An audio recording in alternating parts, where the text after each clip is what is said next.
আজকে আমরা একটা পরিত্যক্ত সুন্নাহ নিয়ে আলোচনা করব, যে সুন্নাতটা আমাদের সমাজ থেকে একদমই বিলুপ্ত হয়ে গেছে। চলুন সেই সুন্নাতটা কি আমরা এই বিষয় নিয়ে একটু আলোচনা করে ফেলি 1 মিনিটের ভিতরে। আমাদের সমাজের মধ্যে আমরা অনেকেই শুক্রবার জুমার দিন গোসল করি ইত্যাদি, অনেক পরিষ্কার পরিচ্ছন্ন হই, তারপর মসজিদে যাই।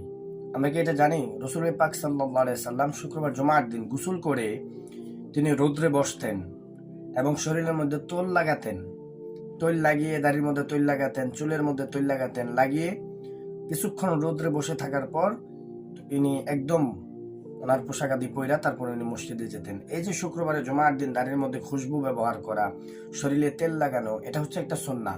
রাসূল পাক সাল্লাল্লাহু আলাইহি সাল্লাম তিনি নিয়মিতই তেল ব্যবহার করতেন এবং তিনি রোদ থাপাতেন। এটা রসুলের দৈনন্দিনের কাজ ছিল এবং শুক্রবারে এটা উনি অনেক গুরুত্ব দিয়ে করতেন। এটা একটা সুন্নাহ। এই সুন্নাহটা আমাদের সমাজ থেকে কিন্তু পুরাদমেই বিলুপ্ত হয়ে গেছে। সুতরাং আমরা এখন থেকে সবাই সিদ্ধান্ত নিব যেন প্রত্যেক দিন, প্রত্যেক শুক্রবার জুমার দিন শরীরের মধ্যে তেল ব্যবহার করব, দাড়ির মধ্যে খুশবু ব্যবহার করব, তারপর আমরা মসজিদের মধ্যে যাব।